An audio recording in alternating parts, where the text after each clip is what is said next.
Hello everyone and welcome to JK alerts. So आज मैं आपके साथ एक नई सीरीज स्टार्ट करूंगा। इस सीरीज में मैं आपके साथ डिस्कस करूंगा most important current affairs of 2021। हमारा क्या मोटिव रहेगा कि इस साल के जितने भी बेस्ट करंट अफेयर्स हैं वो आपके सामने मैं लाऊं।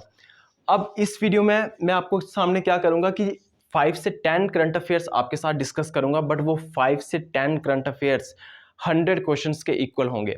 आप खुद देखना कि मैं सिर्फ ऐसा नहीं है कि एक क्वेश्चन आपके सामने लिख दूंगा एंड देन उसका आंसर बता दूंगा, ऐसा बिल्कुल नहीं होगा। जब मैं स्टार्ट करूंगा आप खुद देखना, मैं एक एक क्वेश्चन के साथ जितनी भी इंफॉर्मेशन उस क्वेश्चन से रिलेटेड बन सकती है वो मैं सारी की सारी डिस्कस करता हूँ। आपको बहुत ज़्यादा हेल्प मिलने वाली है और ये इसमें मैंने बहुत ज़्यादा मेहनत की है। सो प्लीज़ इस वीडियो को पूरा देखना एंड देन जिसने हमारे चैनल को सब्सक्राइब नहीं किया है चैनल को सब्सक्राइब कर लें यार, हमें सपोर्ट की ज़रूरत है इस वक्त। क्लियर। सो सबसे पहले हम स्टार्ट करेंगे इस साल की जनवरी मंथ के best current affairs. Clear. So current affairs को डिस्कस करने से पहले मैं आपके साथ डिस्कस करना चाहता हूं कुछ इंपॉर्टेंट डेज जो जनवरी मंथ में सेलिब्रेट किए जा चुके हैं। क्लियर। क्योंकि इनसे रिलेटेड बहुत सारे क्वेश्चन एग्जाम में आते हैं और ये मैंने सारे के सारे जो जनवरी मंथ में सेलिब्रेट किए जाते हैं सारे के सारे लिखे हैं। क्लियर। आप स्क्रीनशॉट ले सकते हैं बिल्कुल। क्लियर। अब मैं इनको डिटेल में आपको पढ़ाऊंगा क्योंकि एग्जाम में क्वेश्चन कहीं से भी आ सकता है, आप कुछ भी एक्सपेक्ट नहीं कर सकते। और खासकर जीके सेक्शन में तो आप कुछ भी एक्सपेक्ट नहीं कर सकते, कहीं से भी क्वेश्चन आ सकता है। क्लियर। सिलेबस में लिखा कुछ और होता है और पेपर में आता कुछ और है, तो आपको कुछ भी नहीं छोड़ना है, आपको सारी की सारी चीज़ें पढ़नी है। क्लियर। अब बात करेंगे इंपॉर्टेंट डेज की। इंपॉर्टेंट डेज में सबसे पहले हम बात करेंगे वर्ल्ड ब्रेल डे की। वर्ल्ड ब्रेल डे कब सेलिब्रेट किया जाता है? 4 जनवरी को सेलिब्रेट किया जाता है। अब देखो वर्ल्ड ब्रेल डे सेलिब्रेट क्यों किया जाता है, मैं आपको बताता हूं कि एक तरह के साइंटिस्ट थे फ्रांस के जिनका नाम था लुई ब्रेल। तो देखो फर्स्ट क्वेश्चन यहां से आता है कि लुई ब्रेल, क्लियर, क्योंकि बहुत फेमस साइंटिस्ट थे। क्लियर। बहुत फेमस साइंटिस्ट थे। ये किस कंट्री से बिलोंग करते हैं? तो ये किस कंट्री से बिलोंग करते हैं? फ्रांस से बिलोंग करते हैं। और जो भी मैंने यहाँ पे लिखा हुआ है किसी ना किसी एग्जाम में ये पूछा ही गया है, ऐसा मैंने कोई भी ऐसी चीज यहाँ पे नहीं लिखी है जो इररेलेवेंट हो। हर एक चीज मैंने यहाँ पे वो लिखी है जो एग्जाम में पूछी गई है। तो ये भी एग्जाम में पूछा गया है कि लुई ब्रेल जो साइंटिस्ट थे, बहुत फेमस साइंटिस्ट थे, ये किस कंट्री से बिलोंग करते थे? ये फ्रांस कंट्री से बिलोंग करते थे। अब ये इंपॉर्टेंट क्यों है? देखो लुई ब्रेल ने क्या किया, एक सिस्टम इन्वेंट किया बेसिकली उन लोगों के लिए जो इम्पेयर्ड, मतलब कहने का मतलब जो अंधे हैं एक तरह के, जिनको दिखाई वगैरह नहीं देता है, उन लोगों के लिए पढ़ने और लिखने का एक सिस्टम डेवलप किया, इन्वेंट किया। क्लियर। सो वो जो क्रेडिट जाता है सिस्टम इन्वेंट करने का, पढ़ने और लिखने का अंधों के लिए, वो जाता है लुई ब्रेल को। और लुई ब्रेल कहाँ से बिलोंग करते हैं? फ्रांस से बिलोंग करते हैं। और इसीलिए वर्ल्ड ब्रेल डे सेलिब्रेट किया जाता है 4 जैन को। क्लियर। अब मोस्ट इंपॉर्टेंट क्वेश्चन, सबसे पहली बार ये वर्ल्ड ब्रेल डे कब सेलिब्रेट किया गया है? ये 2019 में सेलिब्रेट किया गया। तो ये बहुत ज़्यादा इंपॉर्टेंट बन जाता है। क्यों? क्योंकि ये अभी अभी स्टार्ट हुआ है सेलिब्रेट होना 2019 में। तो ये तीसरी बार सेलिब्रेट किया गया है 2021 में। तो यहां से कितने सारे क्वेश्चन बन गए। फर्स्ट क्वेश्चन ये बनता है कि वर्ल्ड ब्रेल डे कब सेलिब्रेट किया जाता है? 4 जैन को सेलिब्रेट किया जाता है। क्यों सेलिब्रेट किया जाता है? क्योंकि एक साइंटिस्ट थे लुई ब्रेल जो कि फ्रांस से कंट्री से बिलोंग करते थे।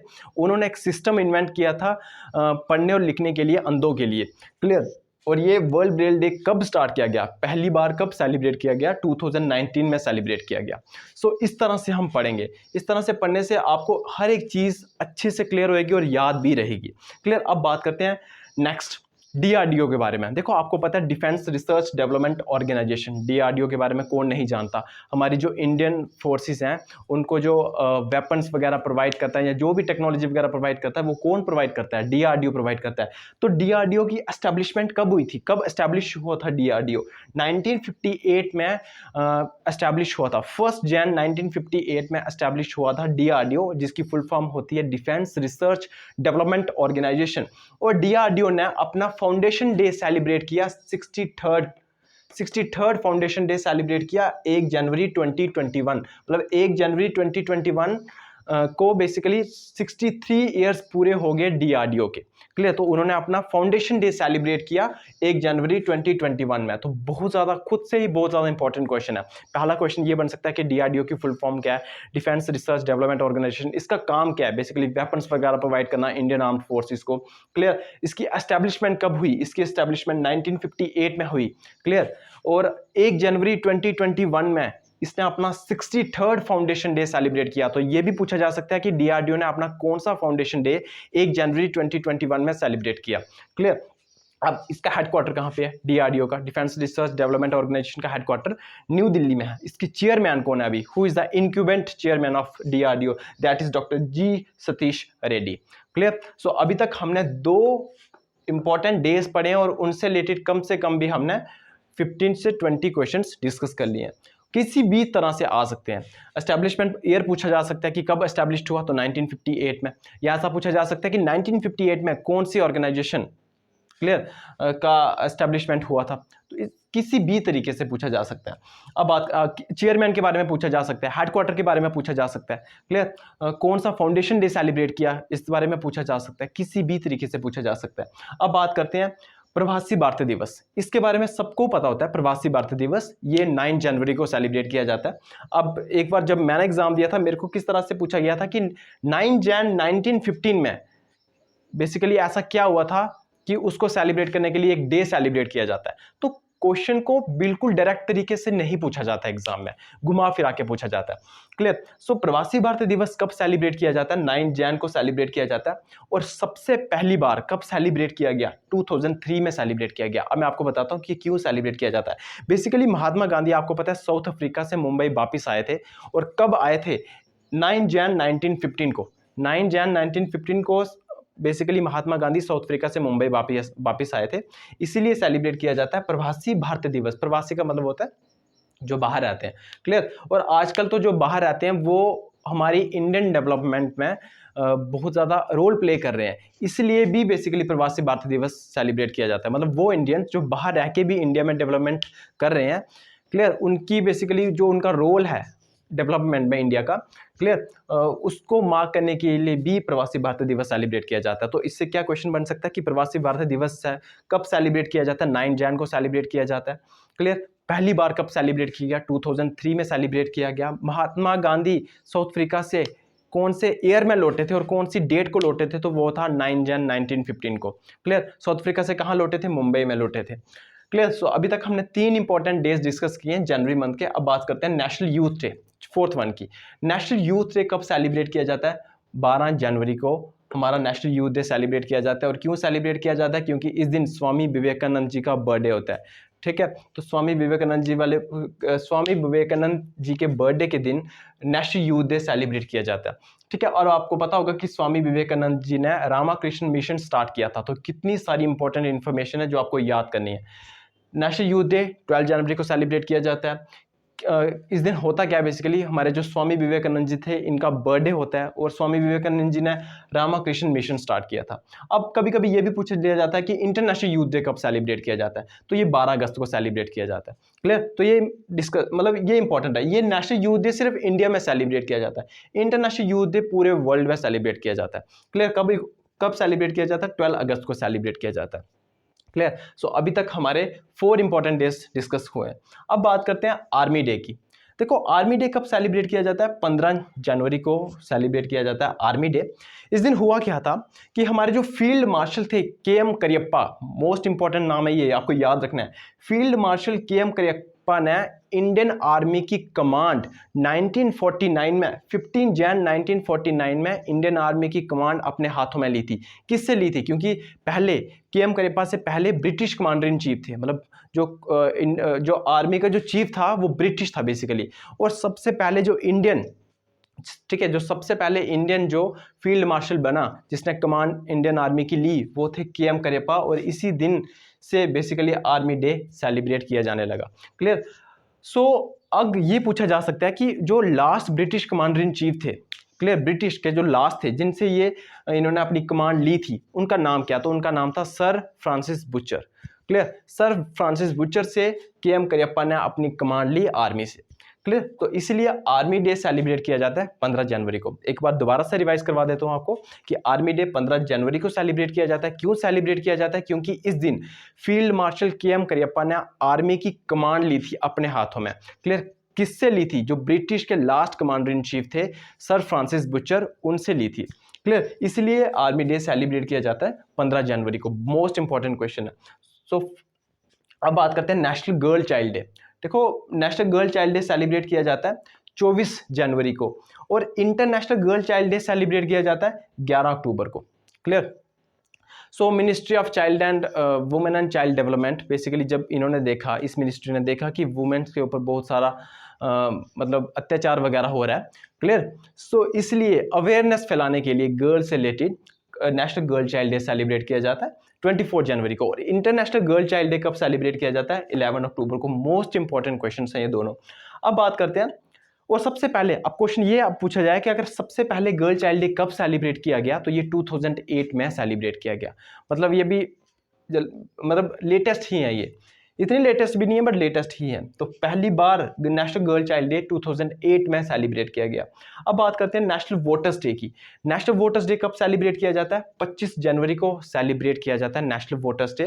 क्लियर? क्यों नेशनल वोटर्स डे क्यों सेलिब्रेट किया जाता है? क्योंकि आपको पता है 25 जैन 1950 में इलेक्शन कमीशन की एस्टेब्लिशमेंट हुई थी। इलेक्शन कमीशन वही है जो कमीशन बेसिकली इलेक्शंस करवाता है ऑल ओवर इंडिया में। क्लियर? तो इलेक्शन कमीशन कब बना था, ये भी एग्जाम में पूछा गया, 25 जैन 1950। जो एक एक बात जो मैंने यहाँ पे लिखी है आपको बेसिकली बार बार रिवाइज करनी है, बहुत ज़्यादा इंपॉर्टेंट बातें हैं। सो 25 जनवरी 1950 में इलेक्शन कमीशन बना था बेसिकली, और अब basically national voters day celebrate किया जाता है 25 जैन को। अब ये समझ आ गया होगा आपको कि 25 जैन को क्यों सेलिब्रेट किया जाता है, क्योंकि 25 जैन 1950 में इलेक्शन कमीशन बना था। अब ये स्टार्ट कब हुआ, नेशनल वोटर्स डे कब स्टार्ट हुआ? तो ये 2011 में स्टार्ट हुआ बेसिकली मना। जब हम इसको सेलिब्रेट कब से करते आ रहे हैं, बेसिकली 2011 से इसको करते आ रहे हैं। बेसिकली जो लोग वोटिंग में पार्टिसिपेट नहीं करते हैं उनको अवेयर करने के लिए कि भाई इलेक्टोरल प्रोसेस में पार्टिसिपेट करो, जितना हो सके पार्टिसिपेट करो। ठीक है? So national voters day 25 Jain को सेलिब्रेट किया जाता है। 25 जैन 1950 में इलेक्शन कमीशन की एस्टेब्लिशमेंट हुई थी, और सबसे पहली बार इलेक्शन जो नेशनल वोटर्स डे है वो 2011 में सेलिब्रेट किया गया, एंड देन उसके बाद सेलिब्रेट होता आ रहा है। अब बात करते हैं national tourism day. National tourism day भी 25 जनवरी को ही सेलिब्रेट किया जाता है, ये आपको याद रखना है। और वर्ल्ड टूरिज्म डे कब सेलिब्रेट किया जाता है? 27 सितंबर को सेलिब्रेट किया जाता है। क्लियर? तो नेशनल टूरिज्म डे 25 जनवरी को और वर्ल्ड टूरिज्म डे 27 सितंबर को सेलिब्रेट किया जाता है। अब हर एक स्टेट का एक टूरिज्म स्लोगन होता है, तो जो हमारी जम्मू एंड कश्मीर स्टेट का भी एक टूरिज्म स्लोगन है। वैसे ही आप स्टेट नहीं है, क्लियर? तो कभी कभी अगर गलती से हो जाए, स्टेट निकल जाए, तो माइंड ना करना। क्लियर? सो जो जम्मू एंड कश्मीर का टूरिज्म स्लोगन है वो है चलो कश्मीर। वैसे ही हर एक स्टेट का एक टूरिज्म स्लोगन होता है, ठीक है? और जेएंडके की जो जेएंडके का टूरिज्म स्लोगन है वो है चलो कश्मीर। सो ये आपको याद रखना है। अब बात करते हैं world Hindi day. World Hindi day के बारे में भी मैक्सिमम लोगों को पता होता है। वर्ल्ड हिंदी डे 10 जनवरी को सेलिब्रेट किया जाता है। बट एक नेशनल हिंदी डे भी है। नेशनल हिंदी डे कब सेलिब्रेट किया जाता है? तो वो 14 सितंबर को सेलिब्रेट किया जाता है। अब क्यों सेलिब्रेट किया जाता है? बेसिकली हुआ क्या था कि 14 सितंबर 1949 में कॉन्स्टिट्यूएंट असेंबली जो थी उन्होंने क्या किया कि बेसिकली हमारी जो हिंदी लैंग्वेज थी, जो कि देवनागरी स्क्रिप्ट में लिखी गई थी, उसको अपनी ऑफिशियल लैंग्वेज मानना था, हमारी रिपब्लिक ऑफ इंडिया की ऑफिशियल लैंग्वेज माना था। इसलिए उस दिन नेशनल हिंदी डे सेलिब्रेट किया जाता है, दैट इज 14 सितंबर को। और 14 सितंबर ही क्यों? क्योंकि 14 सितंबर 1949 में कॉन्स्टिट्यूएंट असेंबली ने हमारी हिंदी लैंग्वेज को अडॉप्ट किया था एज ऑफिशियल लैंग्वेज। क्लियर? अब बात करते हैं मार्टर्स डे। मार्टर्स डे 30 जनवरी को सेलिब्रेट किया जाता है मार्टर्स डे, क्योंकि इस दिन महात्मा गांधी वाज असैसिनेटेड, मतलब उनको मारा गया था by Nathuram Godse. Everybody know that. So Mahatma Gandhi को मारा गया था 30 जनवरी को, इसलिए मार्टर्स डे सेलिब्रेट किया जाता है। बट इंडिया में मार्टर्स डे एक और दिन सेलिब्रेट किया जाता है, और वो है 23 मार्च। तो 23 मार्च को भी मार्टर्स डे सेलिब्रेट किया जाता है, क्योंकि इस दिन 3 जो हमारे फ्रीडम फाइटर थे उनकी हत्या मारे गए थे। वो उनका नाम था भगत सिंह, राजगुरु और सुखदेव, आपको पता होगा। तो जिस दिन मारे गए थे 23 मार्च को, उस दिन भी मार्टर्स डे सेलिब्रेट किया जाता है।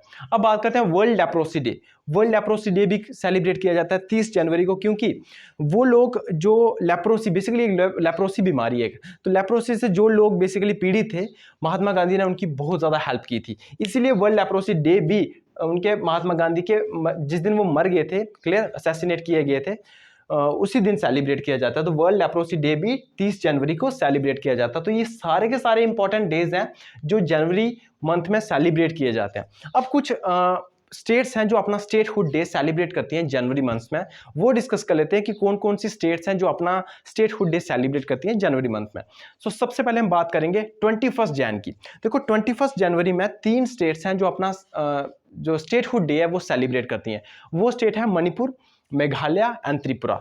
तो यहाँ पे मैंने लिखा हुआ है, आप देख सकते हैं 21 जैन को 3 स्टेट्स हैं, that is Manipur, Meghalaya and Tripura, जो अपना स्टेटहुड डे सेलिब्रेट करती हैं।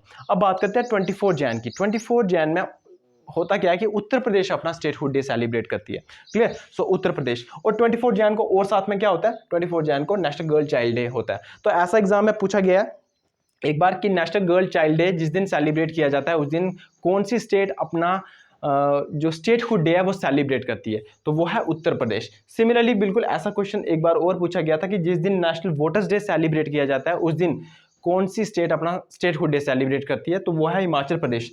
तो 25 जनवरी को हिमाचल प्रदेश अपना स्टेटहुड डे सेलिब्रेट करती है। तो ये जितनी भी इंपॉर्टेंट इंफॉर्मेशन इंपॉर्टेंट डे से रिलेटेड हो सकती थी जो जनवरी मंथ में सेलिब्रेट किए जाते हैं, वो मैंने आपको सारी की सारी बता दी है। इससे बाहर कुछ भी नहीं आता, और ये सारी की सारी जो मैंने लिखा हुआ है यहाँ पे, ये एग्जाम में पूछा गया। क्लियर? अब हमारा फर्स्ट एमसीक्यू डिस्कस करते हैं, that is India's first pollinator park has been open in which district of Uttarakhand. India का सबसे पहला पॉलिनेटर पार्क उत्तराखंड की कौन सी डिस्ट्रिक्ट में खोला गया? देखो आपने साइंस में एक टर्म सुनी होगी, दैट इज पॉलिनेशन। पॉलिनेशन का मतलब क्या होता है, जब पोलन ग्रेन्स, ये जो पोलन ग्रेन स्ट्रक्चर है बेसिकली फ्लावर में ही होता है। सो पोलन ग्रेन्स जब उठ के स्टिग्मा पे चले जाते हैं, देन फिर फर्टिलाइजेशन का प्रोसेस होता है, एंड देन फर्टिलाइजेशन के बाद फिर वो फ्रूट वगैरह में कन्वर्ट होता है। इस प्रोसेस को कहते हैं पॉलिनेशन। ठीक है, तो इंडिया का सबसे पहला पॉलिनेटर पार्क कहाँ पे खुल रहा है? उत्तराखंड में खुल रहा है। बट कौन सी डिस्ट्रिक्ट में पूछा गया है, तो वो डिस्ट्रिक्ट है नैनीताल। और अगर जगह पूछ ली जाए नैनीताल में कौन सी जगह है, तो वो है हल्द्वानी जगह। हल्द्वानी जगह नैनीताल डिस्ट्रिक्ट में इंडिया का सबसे पहला पॉलिनेटर पार्क खोला गया है। क्लियर? अब और भी बहुत सारे पार्क है जो उत्तराखंड में खोले गए हैं। जैसे पहला है लाइकन पार्क। लाइकन पार्क खोला गया है पिथौरागढ़ डिस्ट्रिक्ट में खोला गया। अब देखो लाइकन क्या होता है, लाइकन बेसिकली एक सिम्बियोटिक रिलेशनशिप होता है एल्गी और फंजाई के बीच में। इसमें क्या होता है कि एल्गी और फंजाई जो है वो दोनों इकट्ठे मिलकर रहते हैं, क्योंकि एल्गी अपना खाना खुद बना सकता है क्योंकि उसमें क्लोरोफिल प्रेजेंट रहती है। जो फंजाई है वो अपना खाना खुद नहीं बना सकता है। क्लियर? तो वो डिपेंडेंट रहेगा किस पे? एल्गी पे। तो ये दोनों म्यूचुअल शेयरिंग करते हैं बेसिकली। क्लियर? और एल्गी जो एल्गी को शेल्टर प्रोवाइड करता है, बेसिकली प्रोटेक्शन प्रोवाइड करता है, वो फंजाई करता है। तो दोनों म्यूचुअल सिम्बियोटिक रिलेशनशिप में रहते हैं। ठीक है, उसी को लाइकन कहा जाता है। तो इंडिया का पहला लाइकन पार्क कहां खोला गया? पिथौरागढ़ डिस्ट्रिक्ट में खोला गया। क्लियर? अब बात करते हैं मॉस गार्डन। क्लियर? मॉस भी बिल्कुल ग्रास की तरह ही होता है, ग्रास नहीं होता बट ग्रास की तरह ही होती है, आपने देखी होगी। क्लियर? कहां खोली गई है? नैनीताल डिस्ट्रिक्ट में, कुमाऊं नाम की जगह है वहां पे। और कौन सी डिस्ट्रिक्ट है? नैनीताल डिस्ट्रिक्ट है। ग्रीन रामायण पार्क कहां खोला गया? हल्द्वानी, अगेन नैनीताल डिस्ट्रिक्ट में खोला गया। तो देखो ये सारे के सारे पार्क कहां खोले गए हैं? उत्तराखंड में खोले गए हैं। अब देखो इंडिया का पहला snow leopard conservation reserve, India का पहला स्नो लेपर्ड कंजर्वेशन रिजर्व कहां खोला गया? उत्तरकाशी डिस्ट्रिक्ट में खोला गया, उत्तराखंड की। क्लियर? तो ये चारों के चारों आपको याद रखने हैं, सिर्फ इंडिया का पहला पॉलिनेटर पार्क याद नहीं रखना है, ये भी याद रखना है।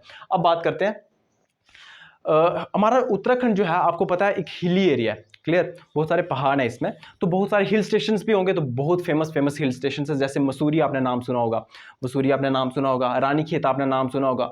क्लियर? नैनीताल, नैनीताल तो वैसे वैली है एक। क्लियर? नैनीताल एक वैली है। अल्मोड़ा आपने नाम सुना होगा। तो ये सारे के सारे फेमस हिल स्टेशन है। अब देखो ये सारे के सारे फेमस हिल स्टेशन है, तो ये हिमालयन हिल स्टेशन है। कहने का मतलब ये हिमालय की रेंज में आते हैं। अब देखो आपको पता है कि हिमालय जो है वो 3 पार्ट्स में डिवाइडेड है, ग्रेटर हिमालयाज, मिडिल हिमालयाज और आउटर हिमालयाज। तो अगर आपसे पूछा जाए कि ये जो मसूरी, रानीखेत, नैनीताल, अल्मोड़ा जितने भी हिल स्टेशन हैं, हिमालयन हिल स्टेशन है, ये कौन सी रेंज में लाई करते हैं? तो ये बेसिकली मिडिल हिमालय में लाई करते हैं, जिसको लेसर हिमालयाज भी कहते हैं। तो ये बहुत ज़्यादा इंपॉर्टेंट है। क्लियर? तो अब आपके अब उत्तराखंड की बात अगर हम कर ही रहे हैं तो इसके बहुत फेमस नेशनल पार्क है, उसके बारे में भी डिस्कस कर लेते हैं। तो देखो नेशनल पार्क कौन कौन सा है? राजाजी नेशनल पार्क है, जिम कॉर्बेट नेशनल पार्क है, गंगोत्री नेशनल पार्क है, गोविंद पशु विहार नेशनल पार्क है, valley of flowers national park है, नंदा देवी नेशनल पार्क है। अब मैं आपको इंपॉर्टेंट बातें बता देता हूँ। राजाजी नेशनल पार्क और जिम कॉर्बेट नेशनल पार्क दोनों टाइगर रिजर्व है। ये भी टाइगर रिजर्व है, ये भी टाइगर रिजर्व है। इंडिया का सबसे पहला जो नेशनल पार्क खोला गया था, जो सबसे पहला नेशनल पार्क था, वो जिम कॉर्बेट नेशनल पार्क ही था। और जिम कॉर्बेट नेशनल पार्क का नाम जो पड़ा हुआ है वो बेसिकली एक ब्रिटिश हंटर थे। क्लियर? वो टाइगर हंटर थे। तो उनके नाम पे पड़ा हुआ है, उनका नाम भी जिम कॉर्बेट था, तो उन्हीं से नाम इनका पड़ा हुआ है इस नेशनल पार्क का, जिम कॉर्बेट नेशनल पार्क, और ये टाइगर रिजर्व भी है। क्लियर। अब बात करते हैं गंगोत्री नेशनल पार्क। गंगोत्री में एक रिवर बहती है, दैट इज भागीरथी रिवर, बहुत इंपॉर्टेंट है। गोविंद पशु विहार, बहुत ज़्यादा इंपॉर्टेंट क्वेश्चन है। गोविंद भल्लभ पंत जो थे उनके नाम पे ये पड़ा हुआ है, गोविंद पशु विहार। वैली ऑफ फ्लावर्स और नंदा देवी बेसिकली दोनों यूनेस्को वर्ल्ड हेरिटेज साइट्स हैं, और नेशनल पार्क तो है ही है। तो सिर्फ यही दो नेशनल पार्क जो है वो टाइगर रिजर्व है, और वैली ऑफ फ्लावर्स और valley of flower national park और नंदा देवी नेशनल पार्क जो है ये हमारी यूनेस्को वर्ल्ड हेरिटेज साइट्स हैं, ये आपको याद रखना है। नंदा देवी इंडिया की सेकंड हाईएस्ट पीक है। तो पहली कौन सी है? तो कंचनजंगा। कंचनजंगा कहाँ पे है? सिक्किम में। क्लियर। और नंदा देवी सेकंड है। ये भी इंपॉर्टेंट बातें हैं जो नेशनल पार्क से रिलेटेड आपको याद रखनी है। अब उत्तराखंड का स्टेट एनिमल कौन सा है? वो है मस्क डियर। उत्तराखंड का स्टेट एनिमल है मस्क डियर। क्लियर। अब बहुत सारे इंपॉर्टेंट पासेस भी हैं उत्तराखंड में, तो वो देख लेते हैं कि कौन कौन से पासेस हैं। देखो पासेस बेसिकली क्या होते हैं? रास्ते हुआ करते थे। अब देखो पहले अगर हम चले जाएं, पहले कुछ सालों अगर पहले मतलब कुछ साल पहले अगर हम चले जाएं, तो आपको पता है गाड़ियां वगैरह इतनी नहीं हुआ करती थी। क्लियर। तो अब तो वगैरह टनल वगैरह बन गया, पहाड़ों के बीच में से टनल वगैरह बढ़ गया, अब तो हमारा रास्ता जो है वो बहुत आसान हो गया। क्लियर। तो पहले लोग इन रास्तों का इस्तेमाल करते थे एक जगह से दूसरी जगह पे जाने के लिए। क्लियर। पासेस मतलब एक तरह का शॉर्टकट रास्ता ही हुआ करता था। क्लियर। तो बड़े सारे पासेस हैं, जैसे लिपू लेक पास है एक उत्तराखंड में, लिपू लेक पास बहुत बार एग्जाम में पूछा गया। लिपू लेक पास है, नथुला पास है सिक्किम में। अब आप बोलोगे उत्तराखंड के बारे में बता रहे हो तो सिक्किम के बारे में क्यों बता रहे हो? तो इसका एक रीजन है। देखो ये दो पास है, लिपू लेक पास और नथुला पास। क्लियर। लिपू लेक पास उत्तराखंड में और नथुला पास सिक्किम में। ये दोनों पास यूज करते हैं लोग मानसरोवर की यात्रा करने के लिए। आपको पता है मानसरोवर एक बहुत होली प्लेस माना जाता है, इसकी लोग यात्रा करने जाते हैं। आपको पता है तिब्बत में ये कैलाश पर्वतों के पास में ये मानसरोवर लेक। क्लियर। तो ये दोनों रास्ते, ये दोनों पासेस यूज किए जाते हैं बेसिकली मानसरोवर जाने के लिए, इसलिए मैंने यहाँ पे लिखा हुआ है नथुला पास जो कि सिक्किम में, लिपू लेक पास कहाँ पे है? उत्तराखंड में।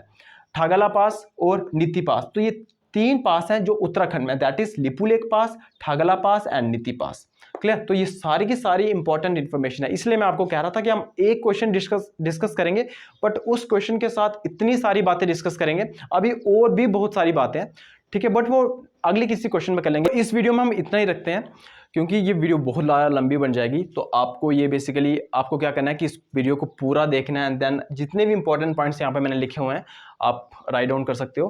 क्लियर। सो इस वीडियो में इतना ही रखते हैं, मिलते हैं नेक्स्ट वीडियो में। Till then good bye.